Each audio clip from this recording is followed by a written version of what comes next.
Hello बच्चों, आज के इस वीडियो में आप सभी का स्वागत है।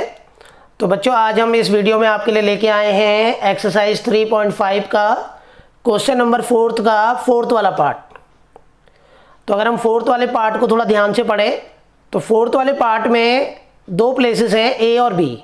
दोनों एक दूसरे से 100 किलोमीटर दूर है हाईवे में। एक हाईवे में दो पॉइंट है, ए और बी, दोनों एक दूसरे से 100 किलोमीटर दूर है। अगर एक कार ए से स्टार्ट होती है और दूसरी कार बी से स्टार्ट होती है एक ही टाइम पे और एक ही डायरेक्शन में अगर वो ट्रैवल करते हैं, if the cars travel in the same direction at different speeds, दोनों की स्पीड्स अलग अलग है बट यूनिफॉर्म स्पीड है दोनों की, दे मीट इन 5 आवर्स। तो ऐसे में वो 5 घंटे में एक दूसरे से मिलते हैं। बच्चों, ऐसे ही एक दूसरा केस है कि यदि वो एक दूसरे की तरफ ट्रैवलिंग करते हैं तो वो 1 घंटे में मिल जाते हैं। तो हमें बताना है कि what are the speeds of the 2 cars. हमें 2 कार की स्पीड हमें निकालनी है। तो कैसे करते हैं हम लोग, इसको देखते हैं एक बार सॉल्व। तो बच्चों, केस फर्स्ट लेते हैं हम लोग। एक हाईवे है, इस हाईवे में 2 पॉइंट हैं। एक जो है ए पॉइंट है और दूसरा पॉइंट हमारे पास बी है। अब ए पॉइंट और बी पॉइंट के बीच की दूरी जो है वो 100 किलोमीटर है। अब एक कार ए पॉइंट पे है और एक दूसरी कार बी पॉइंट पर है। यदि दोनों कार एक ही डायरेक्शन में चलते हैं और डिफरेंट स्पीड पे चलते हैं तो दोनों के दोनों जो है 5 घंटे में, एक सी पॉइंट है जहां पे दोनों के दोनों मिल जाते हैं। ठीक है, तो दोनों कार अगर एक ही डायरेक्शन में चलते हैं तो 5 घंटे में एक दूसरे से मिल जाते हैं। अब बच्चों देखो, यहां पे हमें जो दोनों कार्स हैं उनकी स्पीड हमें निकालनी है। तो हम क्या करेंगे, दोनों की स्पीड को हम x और y मान लेंगे। तो हमने मान लिया कि जो कार ए पॉइंट से स्टार्ट होती है उसकी स्पीड को हमने x किलोमीटर पर आवर मान लिया। उसके बाद उसकी यूनिफॉर्म स्पीड रहेगी। और जो कार बी पॉइंट से स्टार्ट होती है उसकी स्पीड को हमने y किलोमीटर पर आवर मान लिया। अब बच्चों, डिस्टेंस का जो फॉर्मूला है वो होता है टाइम इनटू स्पीड।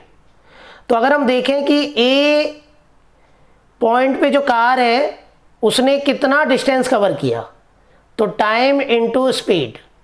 तो 5 घंटे तक वो कार चली है, ये रेड वाली कार जो ए पॉइंट पे है, ये 5 घंटे तक इसने ट्रैवलिंग की है, तो टाइम हो गया 5। और कौन सी स्पीड से चली है, x। तो 5 की मल्टीप्लाई जब x से करेंगे तो 5x वो किलोमीटर आ जाएगा जो रेड वाली कार ने, जो ए पॉइंट पे है, उसने जो डिस्टेंस कवर किया है। तो सिमिलरली बच्चों, हम क्या करेंगे, जो कार बी पॉइंट पे है उसके द्वारा भी जो डिस्टेंस ट्रेवल हुआ है उसको हम निकालेंगे। तो कैसे निकालेंगे, बी पॉइंट पे जो कार है उसने भी 5 घंटे तक ट्रैवलिंग की है बट y के स्पीड से की है।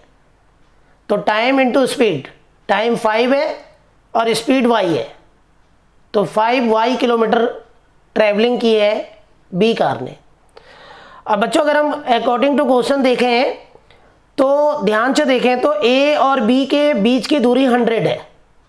इसका मतलब है कि रेड वाली कार अगर ग्रीन वाली कार से मिलना चाहती है तो रेड वाली कार को 100 किलोमीटर ज़्यादा डिस्टेंस कवर करना पड़ेगा जितना डिस्टेंस ग्रीन वाली कार ने कवर किया है। तो इसका मतलब सी पॉइंट पे जितना डिस्टेंस बी ने कवर किया है, ये जो बी सी है, तो ए जो है वो डिस्टेंस कवर करेगा बट वो 100 ज़्यादा होगा बी सी से। तो इसका मतलब ए के द्वारा जो डिस्टेंस ट्रेवल किया गया है, distance travelled by car at a, वो 100 ज़्यादा होगा जो डिस्टेंस कवर किया है कार बी ने। तो बी पॉइंट से जो ग्रीन वाली कार है उसने डिस्टेंस कवर किया बी सी, और रेड वाली कार जो डिस्टेंस कवर करेगी वो होगा ए सी। तो ए सी की लेंथ बी सी से ए बी किलोमीटर, जो 100 किलोमीटर है, उतनी ज़्यादा है। तो ए पॉइंट से जो कार है उसने डिस्टेंस कवर किया 5x और बी पॉइंट से जो कार है, ये थोड़ा सा गलत हो गया बच्चों, यहाँ पे ए की जगह बी पॉइंट आएगा। तो बी पॉइंट से जो कार है उसने जो डिस्टेंस कवर किया है वो है 5y। तो यहाँ से बच्चों 5y इधर आ जाएगा और ये पहली इक्वेशन बन जाएगी हमारी, 5x minus 5y equal to 100। ये पहली इक्वेशंस है। ऐसे ही बच्चों हम दूसरा केस पढ़ेंगे। दूसरा केस देखते हैं हम लोग। यदि वो ट्रैवल करते हैं और अपोजिट एक दूसरे की तरफ वो ट्रैवलिंग करते हैं, तो वो 1 घंटे में एक दूसरे से मिल जाते हैं। They meet in 1 hour. तो उनकी स्पीड हमें निकालनी है। तो सभी ध्यान से समझें केस 2। तो बच्चों केस 2 समझते हैं हम लोग।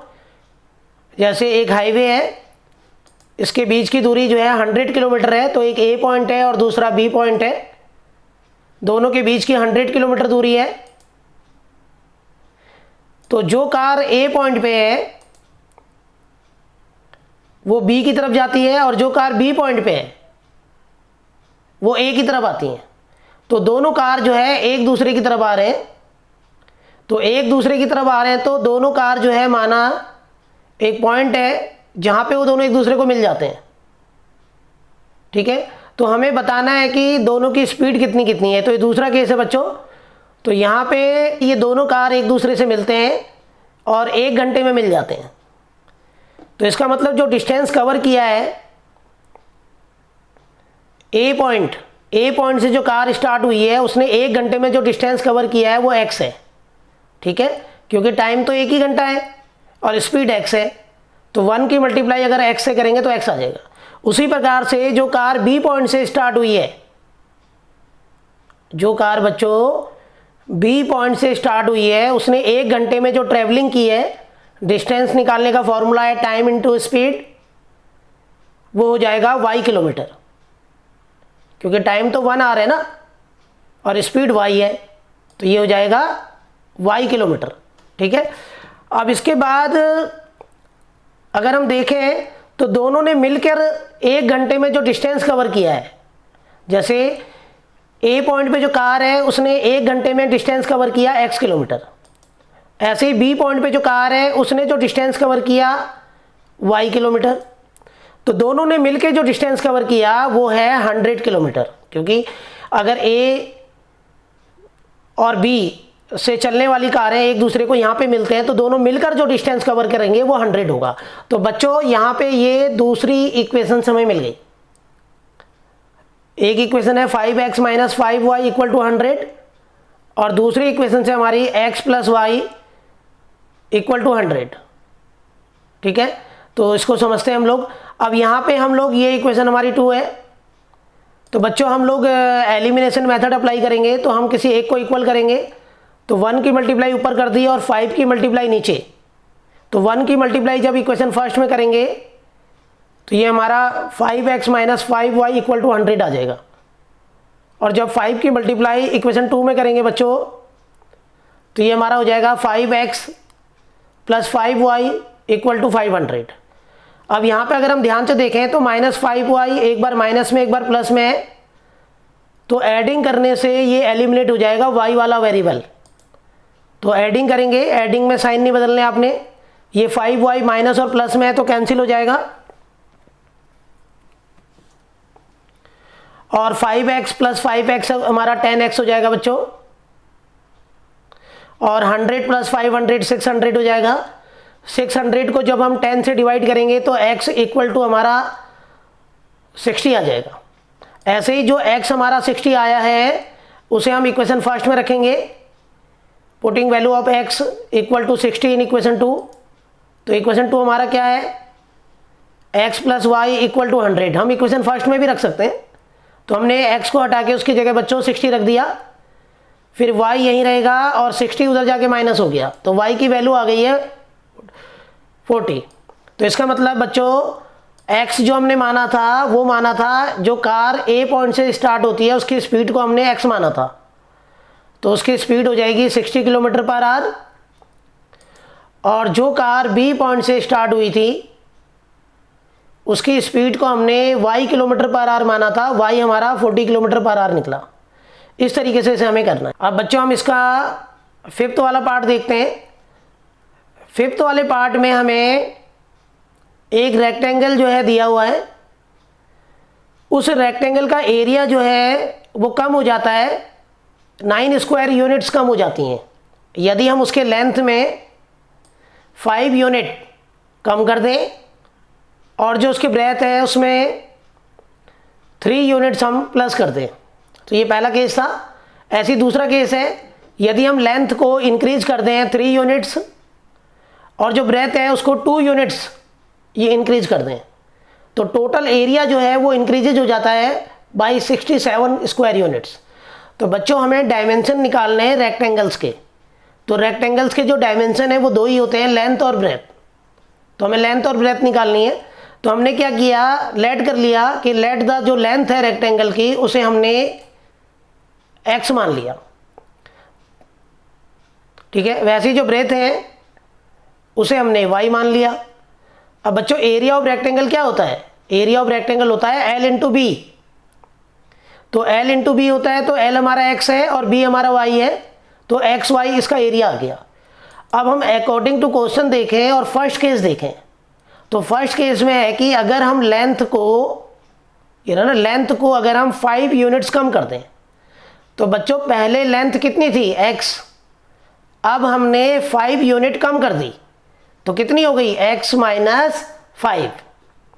तो लेंथ जो है अब कितनी हो जाएगी x माइनस 5। ऐसी जो ब्रेथ है बच्चों उसमें 3 यूनिट्स हमें बढ़ाना है, ये रहा ना कि हमें 3 यूनिट्स हमें इंक्रीज करनी है। तो पहले ब्रेथ कितनी थी y, अब हमने जब इसमें 3 यूनिट्स बढ़ा दिया तो ये हो गया y प्लस 3। और ऐसे में जो एरिया निकल के आएगा वो एरिया होगा L इंटू बी, और L हमारा x माइनस 5 है और b हमारा y प्लस 3 है। तो ये एरिया ऑफ रेक्टेंगल निकल के आया, ठीक है। अब हम देखें अकॉर्डिंग टू क्वेश्चन, अगर हम देखें तो ये एरिया जो निकल के आया है, कितना एरिया निकल के आया है x माइनस 5 और y प्लस 3। ये एरिया जो निकल के आया है बच्चों, ये पहले वाला एरिया कितना है xy, उससे 9 यूनिट कम है, ठीक है, -9 हो गया। तो यदि हम L में 5 कम कर दें और B में +3 कर दें तो जो नया एरिया निकल के आता है वो पुराने वाले एरिया को 9 यूनिट कम कर देता है। तो एरिया पहले कितना था xy, अब वो 9 यूनिट कम हो गया जब आपने लेंथ और ब्रेथ को चेंज किया। तो यहाँ से हमारी इक्वेशन फर्स्ट बनेगी। तो अब हम क्या करेंगे, x की मल्टीप्लाई एक बार y प्लस 3 में करेंगे और एक बार -5 की मल्टीप्लाई y प्लस 3 में करेंगे, और बाकी हम xy माइनस 9 ऐसे ही उतार देंगे। तो बच्चों x की मल्टीप्लाई y प्लस 3 में करेंगे तो हो जाएगा xy प्लस 3x, -5 की मल्टीप्लाई y प्लस 3 में करेंगे तो -5y माइनस 15। बाकी बच्चों हम ऐसे ही उतार देंगे। अब ये xy और xy कैंसिल हो जाएंगे, दोनों प्लस में है, एक इधर आके माइनस हो जाएगा, तो ये xy और ये xy कैंसिल हो गया। अब जो बचा वो हमारी फर्स्ट इक्वेशन है, 3x माइनस 5y माइनस 15 उधर जाके प्लस हो गया। तो ये पहली इक्वेशन हमारी हो गई 3x minus 5y equal to 6, 15 minus 9 6 आ गया। तो बच्चों ये हमारी इक्वेशन फर्स्ट है। अब हम इक्वेशन 2 के लिए दूसरा केस लेते हैं, केस 2 ले लेते हैं हम लोग। अब की बार यहाँ पे लिखा हुआ है दूसरा केस है कि if we increase the length by 3 units, यदि हम जो लेंथ है L उसको 3 यूनिट बढ़ा दें। तो बच्चों ओरिजिनल जो लेंथ है वो x थी, अब हमने 3 यूनिट्स बढ़ा दिया तो x प्लस 3 हो गया, और जो ब्रेथ है वो पहले ओरिजिनल y था, और यहाँ पे लिखा है कि ब्रेथ को आप क्या करो 2 यूनिट्स बढ़ा दो। तो जब हम ब्रेथ को 2 यूनिट्स बढ़ाएंगे तो वो हो जाएगा y प्लस 2। और ऐसे में बच्चों जब हम एरिया निकालेंगे तो बच्चों ये एरिया हमारा निकल के आ जाएगा x प्लस 3 और y plus 2, L into B होता है हमारा एरिया। तो ये एरिया ऑफ रेक्टेंगल निकल के आया। अगर हम क्वेश्चन को ध्यान से रीड करें तो सेकंड केस में ये बोला गया है कि अगर हमने लेंथ और ब्रेथ को 3 और 2 यूनिट्स बढ़ा दिया तो एरिया जो ओरिजिनल था वो 67 इंक्रीज हो जाएगा। तो ये एरिया जो निकल के आया है चेंज करके x + 3 और y + 2, एरिया जो निकल के आया है अकॉर्डिंग टू क्वेश्चन, ये एरिया जो है वो 67 ज़्यादा है। 67 ज़्यादा है किससे? पहले वाले एरिया से जो ओरिजिनल था। तो ओरिजिनल एरिया हमारा क्या था? XY। तो ये XY + 67 हो जाएगा। तो बच्चों अब इसको थोड़ा सा कैलकुलेट करके हम इक्वेशन 2 निकालेंगे। तो x + 3 और y + 2 को जब हम मल्टीप्लाई करेंगे तो मल्टीप्लाई करके हमारा ये आ जाएगा। अब XY से और XY कैंसिल हो जाएगा, फिर ये प्लस का 6 उधर आके माइनस हो जाएगा बच्चों, और 67 में से 6 माइनस करेंगे तो ये हमारा 61 आ जाएगा। तो ये हमारी इक्वेशन 2 है। अब ऐसे ही हम दोनों इक्वेशंस को एलिमिनेशन मेथड अप्लाई करके सॉल्व करके x और y निकाल सकते हैं। तो हमने इक्वेशन फर्स्ट लिखा पहले जो हमने बना दिया था, ऐसे ही हम इक्वेशन 2 उतारेंगे। अब दोनों में हम क्या करेंगे, किसी एक वेरिएबल्स के जो कोएफिशिएंट है उन्हें इक्वल करेंगे। तो ये जो y है, y के साथ जो नंबर है ये इक्वल नहीं है, तो इक्वल नहीं है तो हमें इक्वल करने पड़ेंगे। तो हमने इक्वेशन फर्स्ट में 3 की मल्टीप्लाई और इक्वेशन 2 में हमने 5 की मल्टीप्लाई कर दी। तो 3 की मल्टीप्लाई बच्चों जब इक्वेशन फर्स्ट में करेंगे तो ये 9x - 15y = 18 हो जाएगा, और 5 की मल्टीप्लाई जब इक्वेशन 2 में करेंगे तो 10x + 15y = 305। अब यहाँ पे जो 15y एक बार माइनस में एक बार प्लस में, तो एडिंग करके ये कैंसिल हो जाएंगे। तो 15y को हमने कैंसिल कर दिया नीचे से, और 9x में 10x जब प्लस करेंगे बच्चों तो ये हो जाएगा 19x, और 305 और 18 को प्लस करेंगे 323 हो जाएगा। 323 को डिवाइड करेंगे 19 से तो 17 आएगा। तो ये x = जो 17 आया है बच्चों, इसे हम इक्वेशन फर्स्ट में नोट करेंगे। तो इक्वेशन फर्स्ट में 3 तो ऐसे ही रहेगा और x की जगह हमारा आ जाएगा 17। तो ये हो जाएगा 3 × 17, बाकी -5y = 6 ऐसे ही उतार देंगे। 3 की मल्टीप्लाई 17 से करेंगे 51, बाकी एज इट उतरेगा। -5y यहीं रहेगा बच्चों, प्लस 51 उधर आके माइनस हो जाएगा। 51 में से 6 माइनस करेंगे तो ये हमारा -45 आ जाएगा, और -45 को जब हम -5 से डिवाइड करेंगे बच्चों तो y की वैल्यू हमारी निकल जाएगी, y की वैल्यू हमारी 9 आ जाएगी। अब यहाँ x हमने किसको माना था? लेंथ को। तो लेंथ हमारा यहाँ पे 17 निकल के आया, और जो ब्रेथ है उसे हमने y माना था, और b हमारा y निकल के आया 9। तो इस तरीके से बच्चों हमें ये सवाल करना है।